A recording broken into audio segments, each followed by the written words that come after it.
और मुझे लगता है कि ये कुछ गिनी चुनी लोकगीत हैं जो आपको पसंद है और आप हर महफिल में सुनना पसंद करते हैं।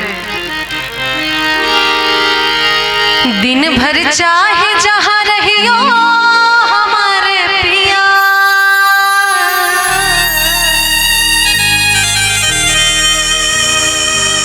दिन भर चाहे जहाँ रहियो हमारे पिया, रात के घरे चलिए हमारे पिया, रात के घरे चलिए हो हमारे पिया। दिन भर चाहे जहाँ रहियो हमारे पिया, दिन भर चाहे जहाँ रहियो हमारे पिया, रात के घरे चलिए हो हमारे पिया, रात के घरे चलिए हो हमारे पिया।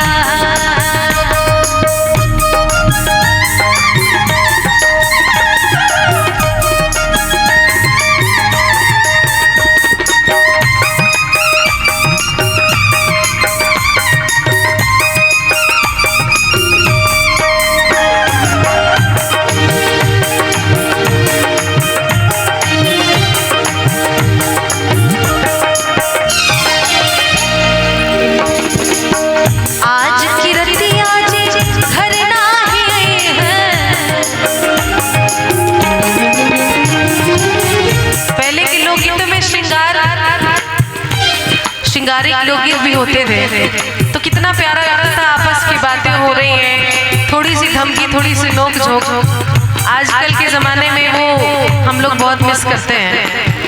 आज की रतिया घर नहीं है, आज की रतिया घर नहीं, आज की रतिया घर नहीं है, आज की रतिया घर नहीं है, आज की रतिया घर नहीं है। भोर भये पछतई हो पिया भोर भये पछतई हो हमारे पिया, भोर भये पछतई हो हमारे पिया। दिन भर चाहे जहाँ रहियो हमारे पिया, दिन भर चाहे जहाँ रहियो हमारे पिया, हाय रात के घरे चलिए हमारे पिया, रात के घरे चलिए हो हमारे पिया।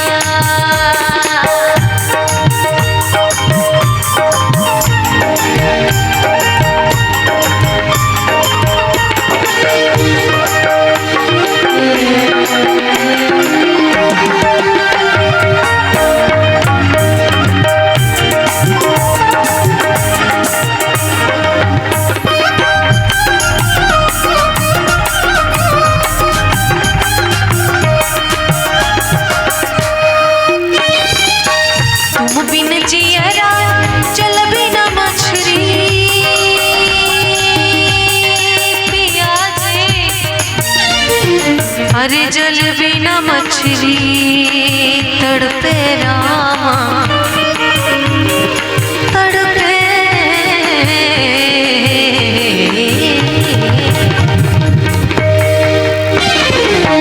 तुम बिन जियरा चल बिना मछली, तुम बिन जियरा चल बिना मछली हो। कब तक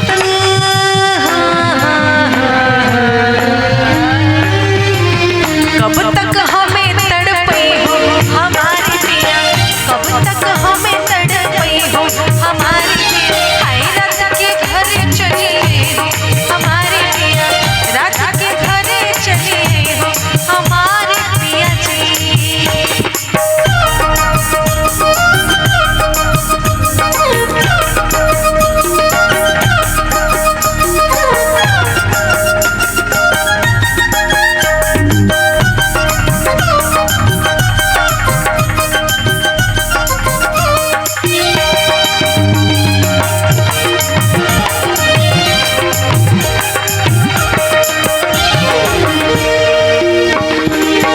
जब हम